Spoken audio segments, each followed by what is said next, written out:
Welcome to the XDI Experience Show. It is Series 2, Episode 1, and I've got to say, I'm loving doing this, as you may have noticed. Now, look, I want to get back on an aircraft. I really do, but I want to know what's happening, what needs to happen to make you, me, and us feel safe in the air. Today, we're talking Let's Fly Safe, rebuilding passenger confidence.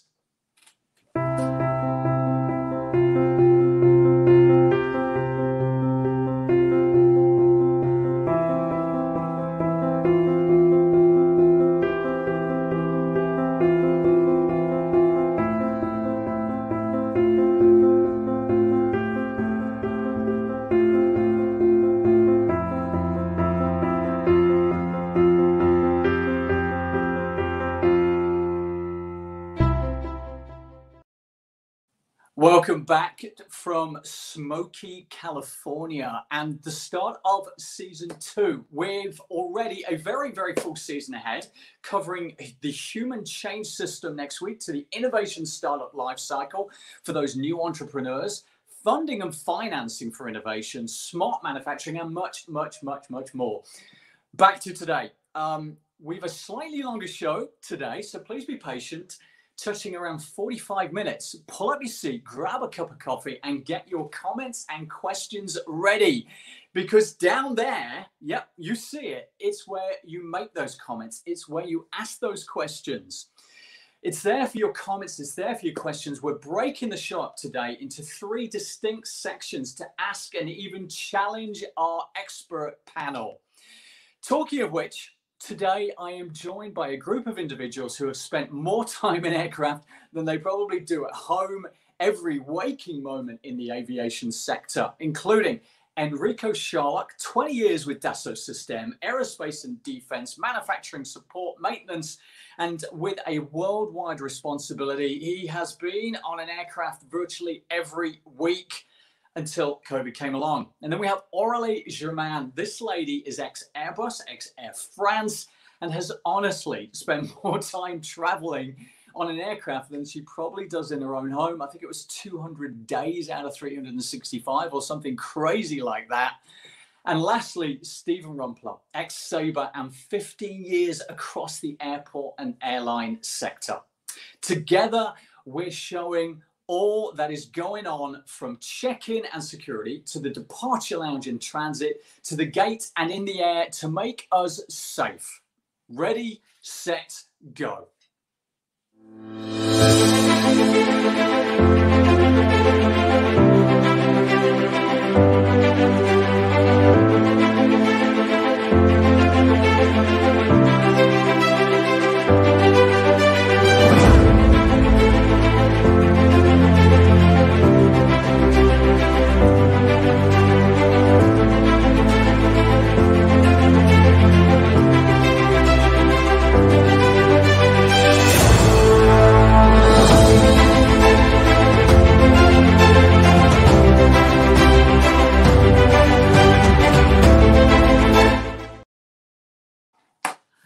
Well, good afternoon and good evening to Enrico and Aurélie, and good morning to Stephen. Aurélie, how is Vélizy, Paris? It's cool. It's still summertime right now. Exactly. Very beautiful. How is München, Deutschland, Enrico? It's the same. It's a late, beautiful summer day. Nice. And how is DFW, Dallas-Fort Worth, for you, Stephen? Great here in Dallas. Unseasonably cool. We're not near the triple digits, so I'll take it. Yeah, you bet. So today, we are doing things a little bit differently. We're starting up with a quick fire round, lady and gentlemen, and this time we are focused on your aviation general knowledge. See if you've been keeping up over the last few days of what's going on during this COVID time with airports and airlines. Then we are going to slide into our main discussion, and we're going to get that away with 3 sections. First up, we're going to talk check-in and security. Then we're going to go over to departure lounge and transit. And lastly, the gate and the aircraft and the actual flight. We're looking at what is and what needs to happen to ensure the safety of us all, along with what Dassault Systèmes are doing to enable all of that, and finishing off each section with questions from you, the audience. So please bring those questions in as we go. We'll try and pick them up and relevant to each different section as we go along. Aurelie, Enrico, Stephen, are you good? If so, we'll get started with our quick white fire round just to lighten things up a little. Okay, now if you know the answer, stick your hand up in the air and we'll see how we get on over the next 3 or 4 minutes. First question, which airport this week was awarded the most scenic airport in the world? I'll give you a clue, it is in Europe. Munich. Yeah. Definitely not Paris. No, Donegal, etc., etc. The answer is Donegal in Ireland. Have you ever been there? I never have. No. Well, maybe we should. Okay, an easier one for you. Given all your travels, can you name another in the top 10 this week? Think of the most beautiful airports that you have been to in the world. Give me a name. Let's see if they're in the top 10. Singapore. No, that's probably somewhere in the Pacific, somewhere in the Pacific Islands or the Caribbean for sure, right? Yeah, good one. And you can go with Bora Bora. That's one. If you've been there, beautiful, beautiful. Yeah. We've got St. Martin. That's in there as well. We've got Fiji, Nadi International. And then a few little surprises. Musembe, Tanzania. I've never been there either. Yeah, there you go. Skiathos in Greece. And here's one that may surprise you. I don't know if you've been here, Stephen. Orlando, Melbourne, Florida. I have actually, interestingly enough. Yeah. It's like number 4 or 5 in the world, apparently. I don't know if you'd agree. There you go.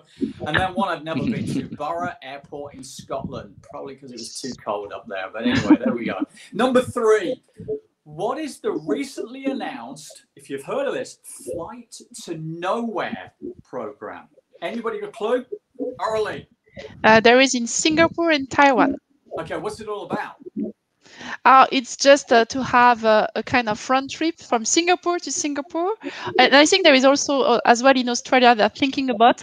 And during this, you will have a lot of entertainment and services, and they will look around some key places, in the region. So it's just for enjoying flight, and sightseeing.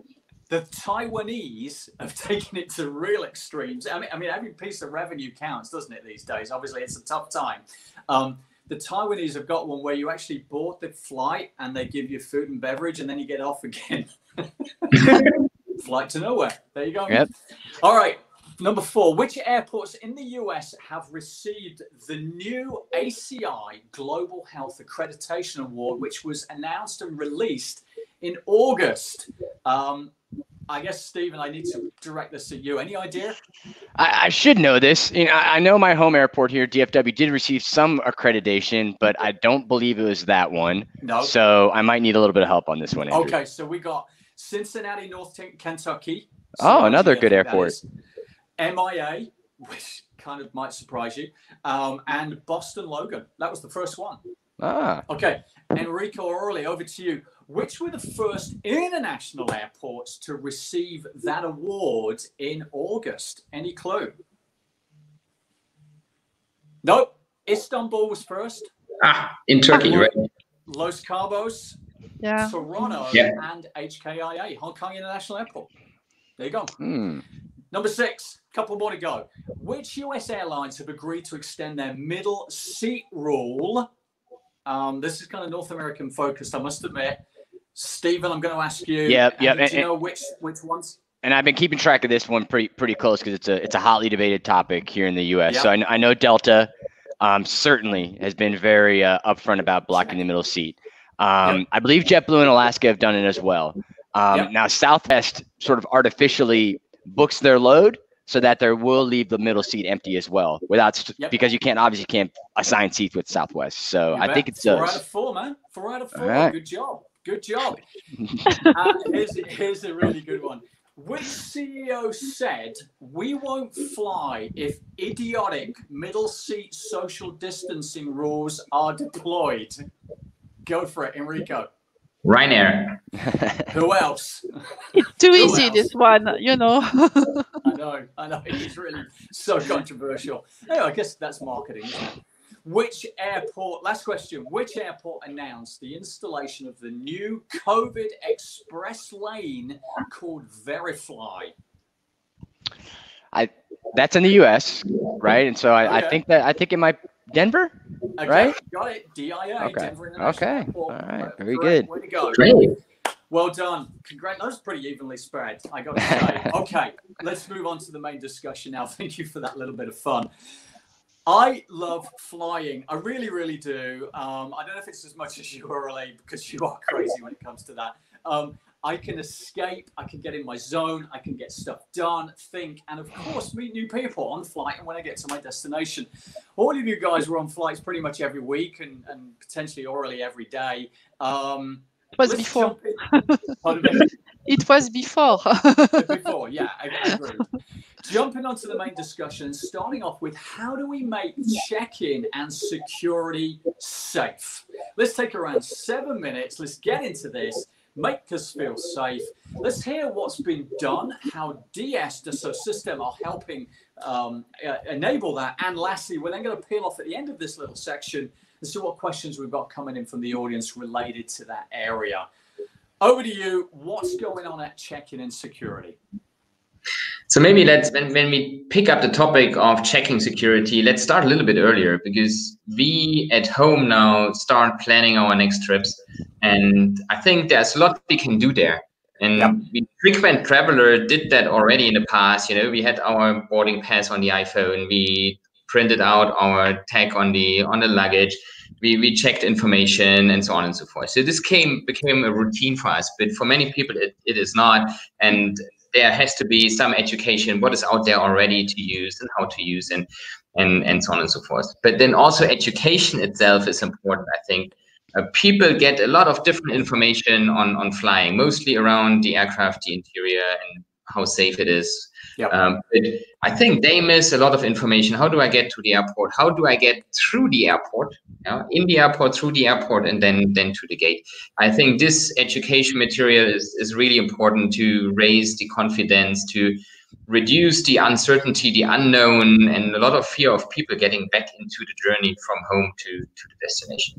So this is what we can do at home, and we will talk then at the end how we can support this. When we get into the airport terminal, I think what we see already is that they move the temperature scanners from the arrival areas to the entrance of the airport.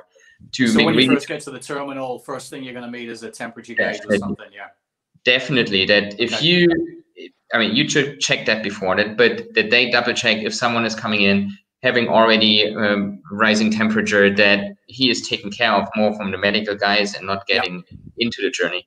But then also checking that people are following the rules, wearing a mask, having a second one maybe with them, you know, just in case one getting lost, and we know we all do that from time to time. But making sure that people understand, and then you have a certain enforcement that people wear a mask, wearing the mask correctly, and then getting into the airport. And then in the airport, they know what to do, where to go, getting assistance of doing everything touchless. When you check in, when you drop your bags, keeping safety distance, but then also know how to navigate through the airport. And that for most passengers, this is where the stress level is rising. Where do I have to go? Where is the shortest queue? Am I in the right terminal?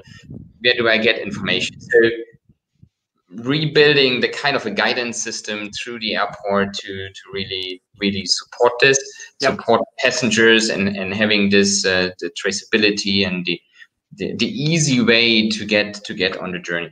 Just something I remember seeing, I think it was last week, and I remember it was, I think the Brits started it up. That's the claim. Anyway, I'll take that. And then the Germans actually finished it off, executed it. But you know, what can you say? That's Germany for you. Good for you. And that was sniffer dogs. And I read that apparently the Germans have mastered this. I guess it's a German Shepherd. It's got to be, hasn't it, really? And they were hitting 94 or 95% accuracy on asymptomatics entering environment. I mean, amazing. Have you seen that developing at all? Because that would make me feel secure, kind of. Kind of. I think we Germans have a tight relationship to dogs, so that's nothing would scare us at the airport. We know that we use dogs for other areas in the nature to sniff out sick trees and so on and so forth. So I think there is a trees. Yeah. Then so, different topic, but the dogs are known that they can do the job, you know, and I think everybody is looking for new ways to be more safe, more secure, and make everybody more confident. And I think if this is really proven that dogs can do that, hey, why not? I mean, this is another great way of as long as that's all they handling the situation, get us back on the aircrafts, and I think it's a good way to do. You bet. You bet. Sounds good. Okay, what else? What else needs to happen at the security and check-in? So security. Do you want to pick up on this? Do you want to kind of come join in this one? Yeah, sure, no problem. Well, what I think it's important is really the usage of the application. You know, that's because, as mentioned by Enrico, the more you can anticipate, you know, your trip, the more you can do your checking in advance. You know, you can even print your you know, the label of your luggage. Everything that you can anticipate to prepare, or where is going to be the terminal I'm going to go, to have a better idea to prepare your passenger journey. And then obviously, if you can use maybe some apps that could be available, either provided by the airport or by the airline, it will also help you to perform all these different steps that you have to reach at the checking. You can declare, for example, in advance, everything linked to your visa or e-visa and so on and so on. So having the more of your document maybe on your own devices, and after using the app to find maybe the checking area, or also the security area with less crowded. So that would also help to have a smooth, a smooth passenger journey, and limit the potential risk when you are in contact with many people. So the more you can get, I would say, this information, the more you can anticipate, decide, and react upon the situation. And by sharing your information with the different apps, you can receive lively all the notifications helping during this passenger journey. Got it.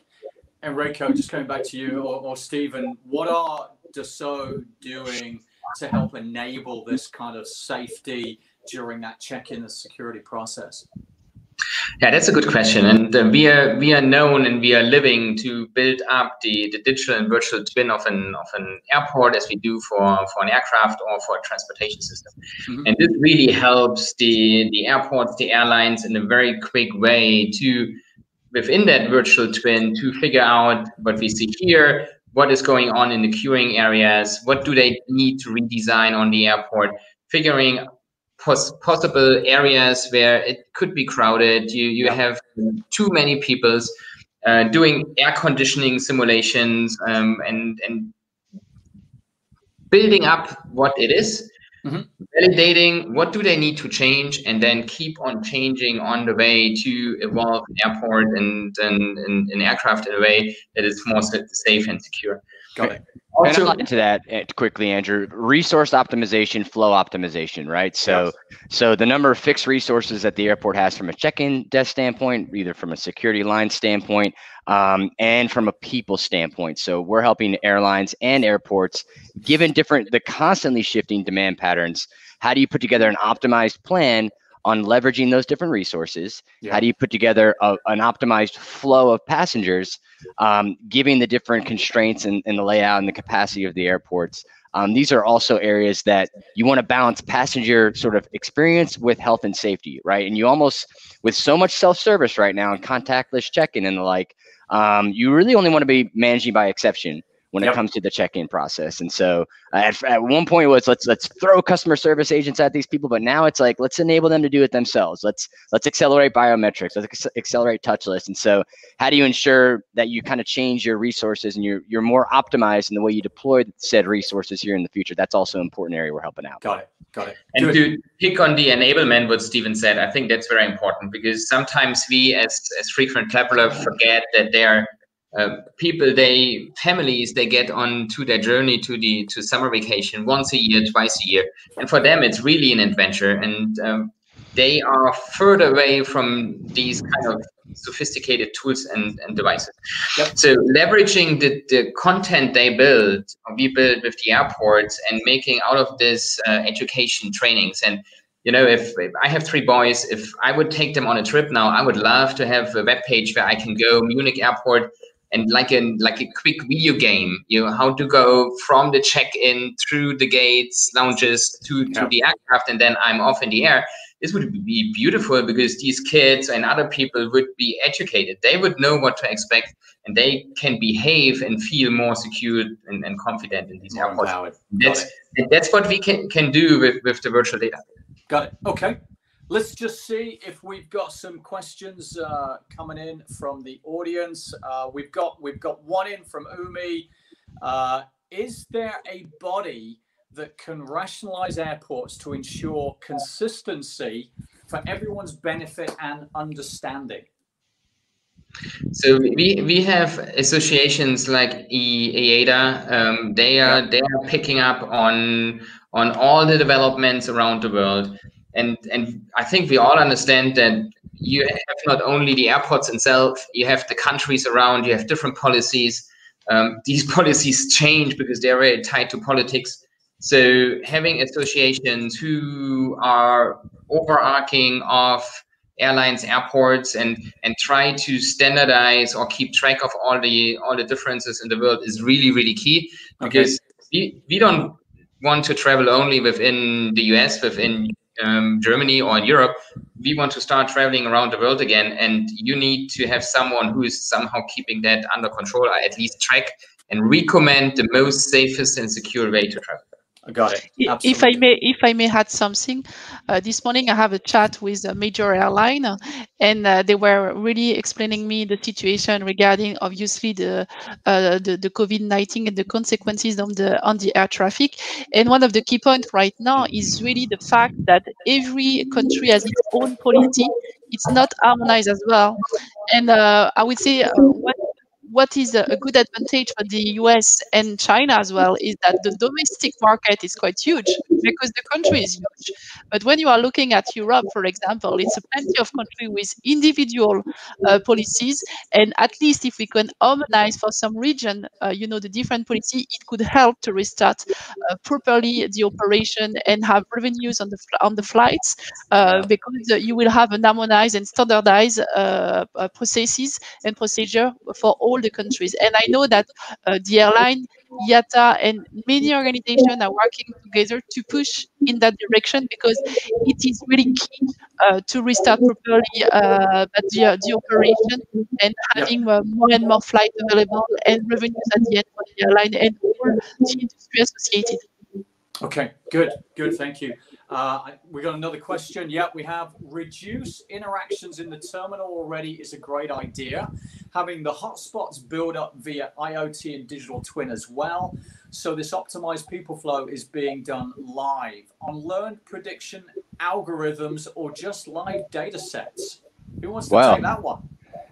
I'll take it. It's both, right? So being able to model and simulate in advance, with given your understanding of demand and passenger flows, leveraging the AODB Airport Operations Database, and then looking in advance at those hotspots from an IoT, from a sensor standpoint, and being able to model the hotspots and simulate those hotspots and make the different adjustments in a virtual environment of said hotspots, so that when it comes to physical deployment, you've tested out all of these scenarios so that those hotspots don't exist. And then from an operational standpoint, right, the day of, being able to manage and monitor via video analytics and artificial intelligence the situation on the day of operations. So if a hotspot does kind of pop up, flare up, whether it be a social distancing issue, whether it be a mask compliance issue, having that operational alerting to be able to make set adjustments to ensure that you sort of squash that hotspot. So it's really both. It's simulating so it doesn't happen, but then it's also addressing if it does happen on the day of operation. So it's both. Nice. And to close that loop, I think the power of this is that you learn every day from what is happening and you feed back this actual day-to-day information back into your prediction of the future, into your simulation model, so that you continuously learn over time, over season, different passengers coming in for different reasons, you know, and then you have a model which is getting more precise by every day running it. You bet. You bet. Great. Thank you. Thank you. I think we're good. We're going to move on. Let's move to part 2, into the departure lounge and into the in-transit area. Let's be honest. For me anyway, this is one of the most enjoyable parts. It's a chance to shop. It's a chance to dine, to enter maybe a club lounge. And the time to kind of breathe. You've got through that stress of check-in and security. You've got your seat. You're good to go. But equally, I guess we're now getting worried for different reasons, which is one, we've probably got that even earlier now. I mean, we used to be 3-4 hours. Now, who knows, it could be even earlier. So what is going on in the departure lounge area? What is going on in that whole in-transit process? Right. I'll take that, Andrew. You nailed it, right? I mean, a lot of folks are getting to the airports earlier because they don't know what to expect, right? Yep. So the communication piece is key, right? And so then once you're actually in the airport or past security, you went through all the stress of checking in security. Now you have a new stress of potentially crowded terminals and where is my oasis, right? And once again, this is self-service mobility communication, right? On the part of both the airline and the airport and how they partner together. So I'll speak about from a transportation standpoint first. So DFW is very well scattered. That's my airport, my home airport here. So it's a unique situation that it's a bit partitioned around, but most of them have a central terminal and you take trans to get to your different gates. So how do you, from a level of service standpoint, ensure that those trans are often enough, but then at the same time, the passengers feel comfortable being within those trans from a social distancing and safety and health standpoint. So you need to ensure and model and simulate some of that. How do you also ensure that they continue to wear their mask? And if they don't, what do you do? How do you know they're wearing the mask right? I mean, all of those things are still going on. How do you deal with that? Exactly. Like the question that came in from the LinkedIn user, right? This concept of being able to use video analytics and artificial intelligence to ensure that passengers in the airport are compliant by the mask rules. And so as an operational tool, being able to gently remind those passengers that, hey, it's for your own safety, it's for the safety of others. What are we looking at here? So this is this is an example of the artificial intelligence that we have from a video analytics standpoint. Okay. And it can show very clearly when a mask is worn properly with the green square. And then when it's worn improperly, you'll see a red square sort of pop up that, hey, this mask is not properly put on. It's not over the nose. It's not over the face. So, and all of the metrics associated with that in real time, being able to measure and monitor some of those so that you can figure out where the issues might be and where I might need to provide better communication and clarity on our policies, right? Yeah. So or enforcement. Exactly. Right. Exactly. So just to continue on, like we talked about the concessions process, mobility, self-service. Yep. How do you do the order, pay, pickup in a virtual standpoint so that I have limited interaction? The cleanliness and communication obviously is key. All the airports are employing these strike teams, highly visible in terms of, hey, look at all our cleanliness procedures. We partner with Clorox or Lysol. We partner with these medical thought leaders to basically ensure your safety. And we do a great job of communicating all of those things. We're very visible with all of those things. But the last thing I really want to talk about is the lounges, because this is a good revenue driving opportunity for the airlines and for the airports from a third-party lounge standpoint, is that this is an oasis potentially for a traveler to say, hey, I don't necessarily want to go wait at my gate where there might be people parked in a lot of just physical sort of lack of physical distancing. So the lounge is a great opportunity for the airline to draw people in there, to give them sort of an oasis away from all of the hustle and bustle and within the concourse.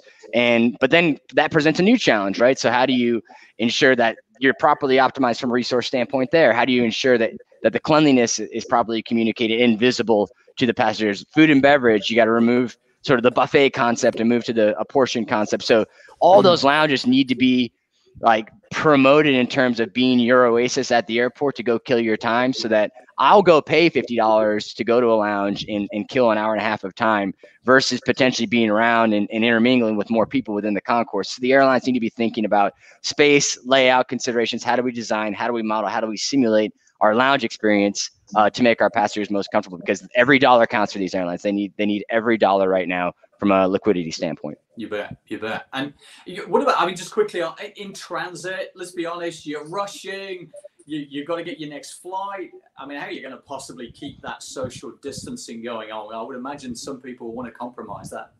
Yeah, exactly. Like you might have to increase your level of service from a tram standpoint, because I think we've all been in those trams where they are packed like sardines, right? Yep. So you may need to figure out and simulate better transportation in between terminals and in between gates to make sure your passengers are more comfortable, right? Great. Okay. Anything else on that lounge departure in transit area before we look at what a DS looking to do now to help enable all of that? If I may add something, I think it's again, it's a question of anticipation as well. You know, for example, they will have the possibility, as it is already in place, but maybe it will be, I would say, deployed to other airports, having the possibility to pre-order or to make your order from home, about your duty free, and get the benefit of the discount regarding your different goods that you want to purchase, and then you will be able to pick up them directly at the airport, aiming that you will avoid all the queuing and all the touch point, because some people may touch the product you want to purchase. Here you will be in a much more safe environment, because it will prepare in advance, and obviously they will take all the precaution to make sure that there is a limited risk of a particle propagation. Is that it probably comes back to, I think earlier, or Enrico, you said it earlier, it comes back to that kind of app setup. Is that where you're going to go on and pre-order? Exactly. Okay. Yeah, you already have this kind of service in some airline, even that they propose you to pre-order from your home or on the app, and you can even get it directly during the flight. So it's also the possibility. I remember when I was living in Thailand, I was using the Thai airport every time, Bangkok airport, and they have this service of you select in advance and you pick up after all the goods you want directly at the airport. There is a special counter for that. Was that the airport app or was that the airline app? It was at the airport. Okay. So who's going to win? Who's going to win? Is it going to be the airline who provides the app? I mean, there is the possibility. There is either you can use the airline app. For example, some airline, I think Air France, you can pre-order your goods to make it available when you're going to have your flight. And you have also the airport that can provide that kind of service. Great, great. So, yeah, but Andrew, this is a good question to chime in here. I think there will be a good development to have a reduction of these apps, because if I'm flying and if I start flying again frequently, I don't want to have 20 apps on my phone, or even more for each airport, each airline, and then so on and so forth. So, but I think what we will see more that, and I think in America is even more present, because the airlines partially own airports or operated then you have one single or just 2, 3, depending how you fly, but an app which takes you from the beginning and to the end of the journey, and throughout airport transportation, airport, being aircraft, going to border, and then you are there. Great. What about so let's look at DS for a moment. What are Dassault Systèmes doing to enable this kind of departure lounge in transit experience, make that safer for us all? Right. So the entire airport digital twin concept that's kind of been referenced from a check-in security standpoint, it's about the design, it's about modeling, it's about simulation, right? So to make your passengers feel the most comfortable, how do you simulate in this virtual environment your overall experience within this stage of the journey, right?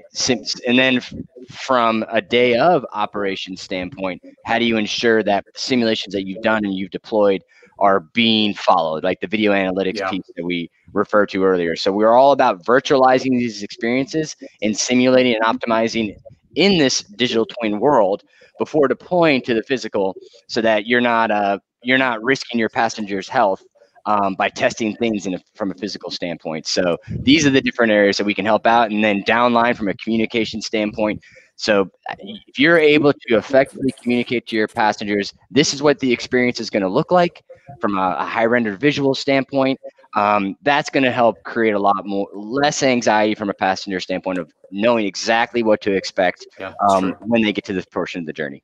Yeah, absolutely. If you know what's coming, you're just kind of ready for it and a lot less stressed. Believe it or not. Agreed. Okay. Anything else from a DS perspective before we jump to our questions? Because I see we've got some questions coming in. No, definitely. I think we're good. What Stephen has mentioned regarding the simulation, the optimization of the workforces are very key.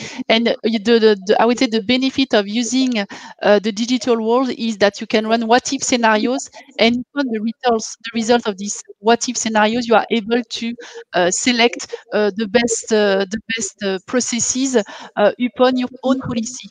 Because each airline or each airport may have its own policy that they want to apply, but at least they can run upon their internal rules or international rules and whatsoever.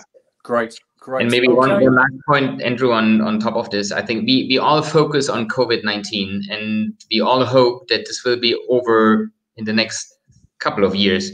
But I think the opportunity is there to not only look at this to improve the airport, but keep these kind of technologies, the ability to think about what is my next airport experience, and then start from this, being safe.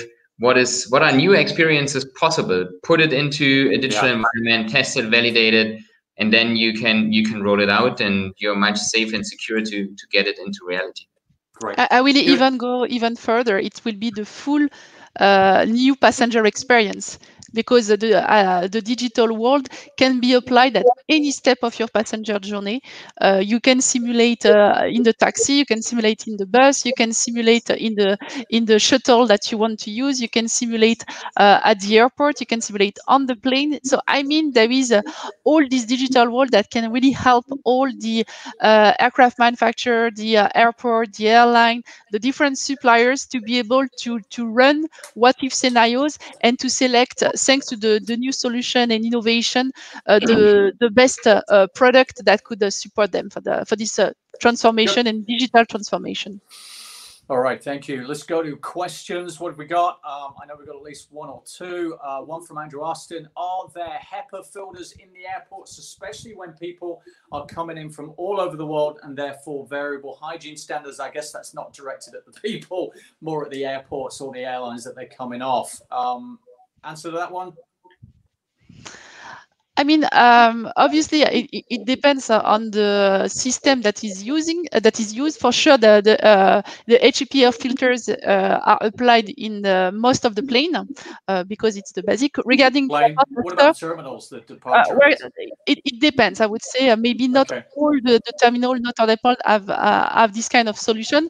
Nevertheless, this is thanks, for example, for the solution of Dassault system. Even though you don't have an HEPA filter, the more important is to have a good renewal of the air, and you don't have an area without any fresh renewal very often. This is why, thanks to the simulation and the virtual environment, you are able to virtualize what is your airport control, for example, virtualize what is your HVAC system, and identify either whether or not you need to improve it. Meaning you need to improve by having more speed for the air, or if you need to have more outputs. And this is very useful to really check if there is any potential risk of some area, and according to that, you will be able after to take some adjustments regarding the organization of your terminal in order to minimize this risk. Okay, good, thank you. Do we have another question out there? Okay, have you also thought about solutions for the passenger, e.g., based upon AR, augmented reality, the passenger can see through his phone where a calm area is most likely to be, so the interaction would be reduced as well? Who wants to take that? Yeah, I mean, augmented reality, VR, those are both products of an airport digital twin, right? So, and I'm looking at this from a potential wayfinding standpoint. So leveraging our technology within wayfinding to deliver information to the customer or to the passenger in terms of where are these different sort of safe spots, if you will. That is certainly information as you're gathering more intelligence about the airport experience in the future. That is certainly information that VAR, VR can be communicated to a passenger. Have I seen any airlines or airports really take that step? not yet, but it's certainly something that we're capable of doing. Yeah, so it's also a question of technology. I mean, you are at the moment, you're not running around with an iPad in front of you to just figure out where the next calm area is. So if it is kind of Google Class technology coming back to life and it's getting really to a broader audience, sure. And I think we are then capable to link into that and provide the right information to do so. But it's both. It's how applicable is a technology, how available is it, and then the second question is how you feed the data in there. Cool. Good. Okay. Any other questions at this section? Okay, I think we're going to take that on the end. Thanks, Milind. We're going to come back to you right on the end of this one because that's more on the arrival side of things. So let's move on to part 3. At the gate, in the air, the main event, if you will, into the flight. First up, boarding. We're taking 250 plus people potentially, all hungry to get to their right seat and to get that little space of baggage that they can get in there without having to go all the way down the plane here or all the way down the plane there. Squeezing down a jetway. Let's take 7 or 8 minutes to explore how do we make that a safe environment. Well, from my point of I would say that from my point of view, this is the most exciting part of the trip because this is where you are going to be on board. You're going to relax finally because it will be much more in a, I would say, in a small environment rather than the terminal where it could be quite crowded. Yeah. But also you will have maybe time to relax, to watch movie, to receive a good level of service, and also you are preparing maybe your next destination if you are maybe going for vacation. This is the entry point of your full, I would say, holidays. So that's very important. But right now, you have well mentioned, depending on some countries, sometimes this experience of boarding cannot be quite good because it's sometimes a cultural aspect. And especially right now with this COVID-19 and all the new processes, everything has changed. You picked up on it there. I mean, you go to some countries and everybody's very disciplined and orderly, and I can see the 6-foot thing working perfectly well. And then you go to another one, lining up and queuing. I mean, I remember when I went to the Eiffel Tower and there was an elevator to go up. I'll never forget it. And there was a bunch of other Europeans, I've got to say, and not the nations who are with us today. It was just like a mass of people. I mean, I don't know. How are you going to possibly keep control on this kind of gate jetway experience? What's happening there? I mean, I think that everybody has understood the situation. Everybody has understood that, first of all, they need absolutely to wear a mask. And if they are not wearing a mask, they will not be accepted on board. And secondly, what is this we're looking at, Aurelie? Sorry, what are we this is a Dassault system solution aiming to check that you are keeping the right social distancing in different areas. It could be during the meetings, it could be at the canteen, it can be, for example, at the production. So it will be at different steps of your journey. Anytime you will be subject to meet different people. So the idea is to make sure that the physical distancing is well respected, and that's exactly, for example, at the boarding gate, what is happening. So we can completely imagine having this kind of solution, helping as well maybe the crew to say, guys, you need to really respect that, and to give some indication. And also, not only the physical distancing, is also that this solution is able to check the mask if they wear properly, if they don't forget the noise, because sometimes you just put on your mask, but you forget the noise as well. So there is different possibilities. But the more important as well is that the processes have changed. So right now, more and more airlines, for example, are starting the boarding from the back. So even if you are a platinum member or any kind of airline, except if you have maybe 2 doors, for example, for the boarding, but most of the time you have to wait. And so it's also a new situation, because if we're starting from the back and if you are sitting in front, then you may have to wait a while, depending on the aircraft type. On top of that, and we are talking about that when with Enrico at the beginning, at the security check, carry-on luggage. Obviously, if people are still coming to the plane with a lot of carry-on luggage. They will have some check to perform, and also it will be quite a mess all the time, because everybody wants to put his luggage to have the in front of them, under the seat in front of them. Yeah. So this is also something to consider, and maybe also the airline will encourage people to limit the carry-on luggage. Maybe they will change their policy in terms of sizing to make sure that the smaller it is, the less you can carry on, Yeah. and limit the size and the number. So there is a different new processes to really to keep this social distancing. And obviously, they will have also a limitation of the movement within the cabin, because, for example, if everybody wants to go to the restroom, this is a kind of oxygen place, because any place where you have the possibility to touch the different panels or seats or screen or whatever, for even though there is a deep cleaning during the transit time between two flights, or during the different checks of the plane, anyway, there is still a risk of upon the material type to have some particles sustaining on the material as well. So this is why I would say, when you go to the restroom, even though there is more and more touchless solution, like for washing your hands and so on, there is still some potential, and also you need maybe to anticipate. And I think this is a key word to have in mind right now in this new world. When you want to prepare your passenger journey, the more you anticipate, the better it will be.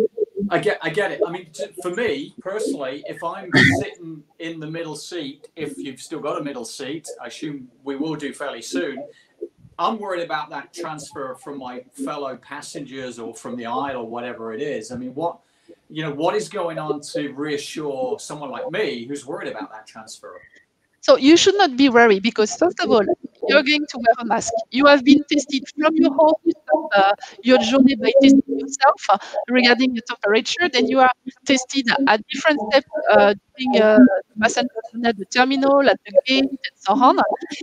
And finally, so you're wearing a mask, you're washing your hands, and you have limited your different touch points between the different material and so on. Sure. And don't forget that in the cabin itself, you have an efficient system regarding the ventilation that refresh the air every 3 minutes, and by using HEPA filter that will have an effective effect to really filter the potential particles in the air. And if you look at this schematic, you see the direction of the air is really from up to the bottom. And so it will really push the different particles to the bottom to be output, the direction of the different filters. So the risk so really. What you're saying is, Aurélie, is that the airflow is stopping that horizontal movement and pushing it down into the floor and into the side vents. So it's removing that kind of horizontal transfer, is that right? Yeah, definitely. I would recommend to use all airflow output and to put the direction on top of yourself to really, I would say, insist on the natural direction regarding this particle. And you can see, so you see on this video, thanks to the simulation solution, we are able to calculate to see what could be the speed to apply to also improve. And there is some aircraft manufacturer and designer that are also working to modify this part of the airflow output to make them more efficient in order to improve again, and to have a better safe environment. Got it. Great. Thank you for that. What's Dassault System doing to enable these guidelines for gate and aircraft? So you have seen a kind of extract with the simulation just before. So we have the ability, again, thanks to the virtual twin of the aircraft, like we have for the airport and any other buildings or cars and whatsoever. So we are able to run the simulation of the airflow within the cabin, able to put some what-if scenarios, for example, with a full cabin or with only maybe middle seat empty, with people wearing masks or not wearing masks, to see the different potential results. And accordingly, thanks to this virtual environment, we are able to analyze what will be the potential consequences or potential risk. And based on this outcome, the airline can decide which policies they want to apply or which service they want to deliver in order to limit virus particle propagation. What is important is that thanks to this solution, you are able to see unseen.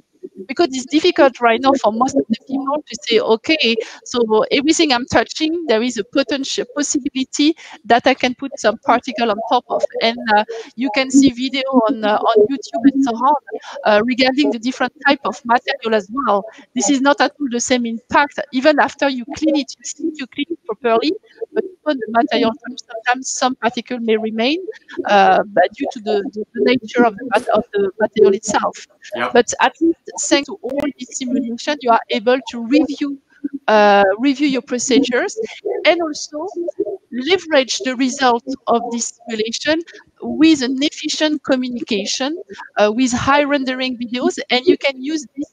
For example, if you want to do your announcement before the takeoff and given the new safety procedure, you can also imagine, for example, once the passenger has purchased his ticket, he can receive, thanks to the app, thanks to different, via emails whatsoever, video explaining the new safety procedure as well, to anticipate and to help him to understand his new passenger experience.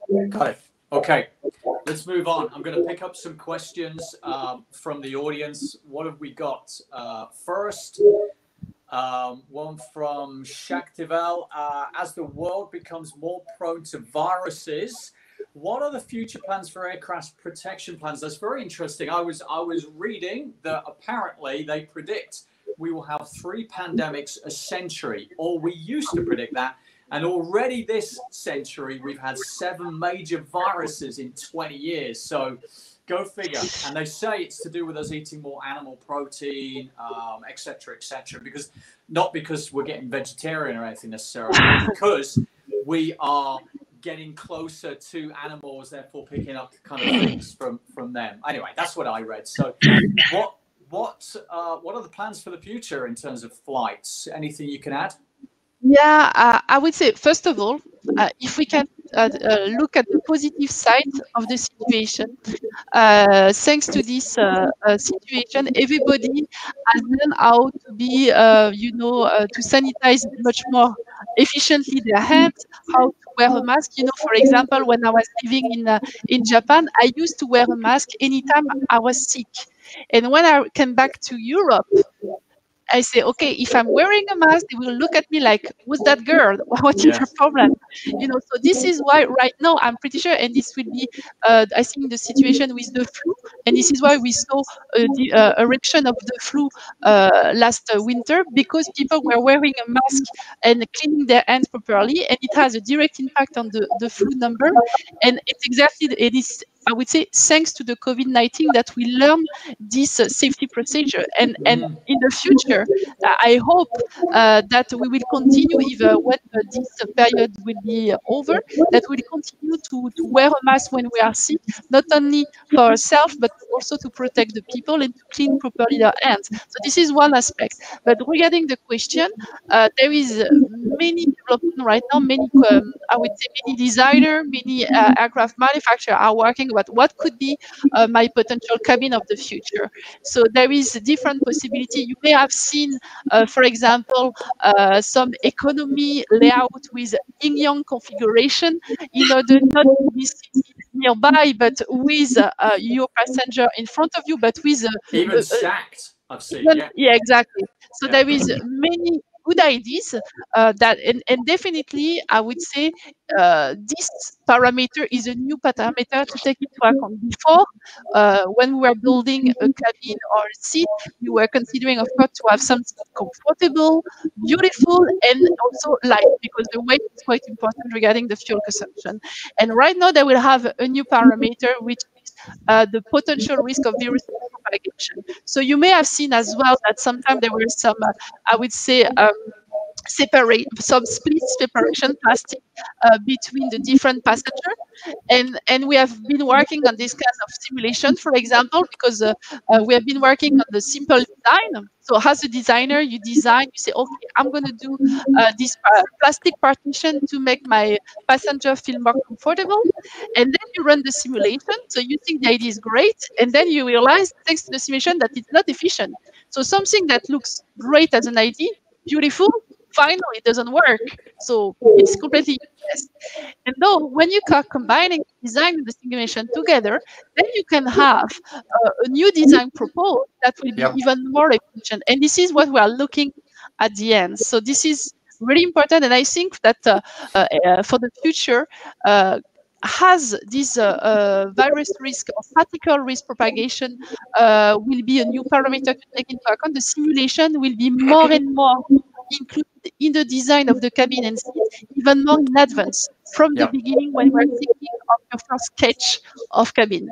Got it. Good. Next question. What have we got? Anything else we've got? Potentially, I guess we can.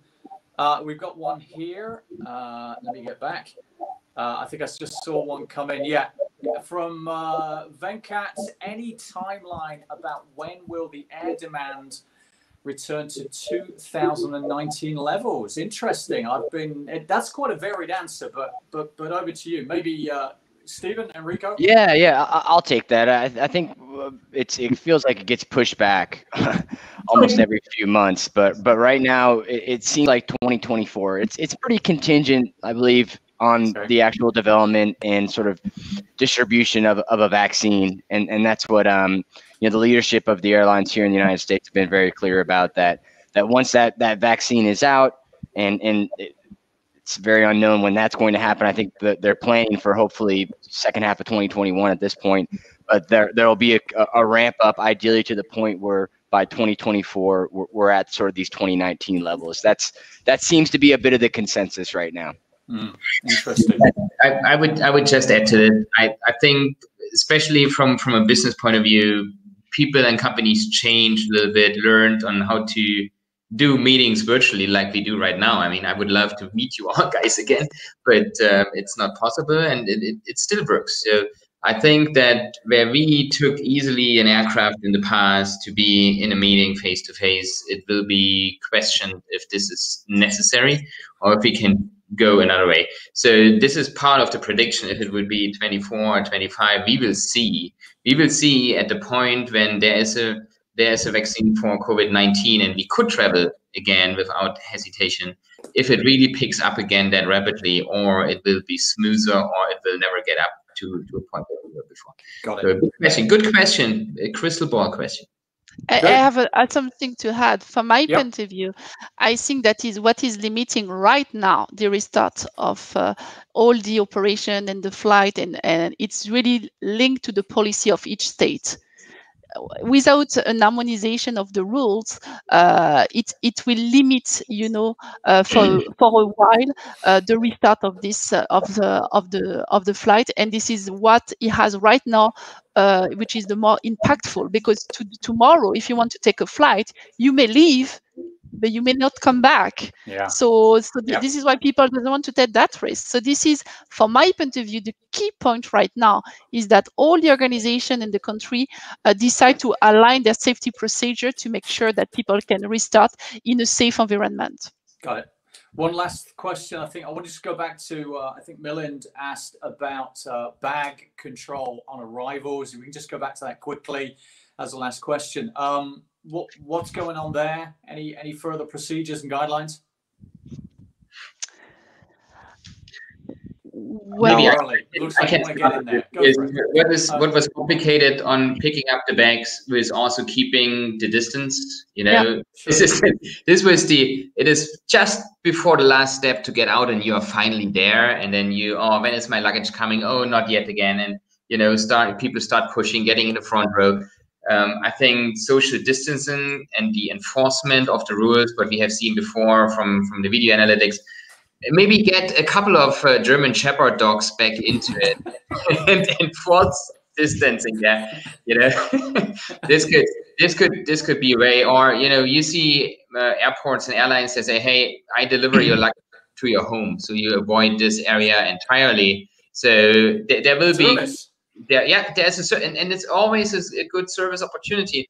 And I think there are people out there that say, "Hey, I don't want to get into a stress situation." You know, usually border control is stress enough, and carrying all that luggage on, then you know, then it's really interesting you say that. It wasn't so long ago I'd arrive in the US, and it was actually better if they didn't deliver my bag to the belt, and they delivered it to my home the next morning. I'm like, yeah, this is great. I do that more often. So I get you. That is service. Absolutely.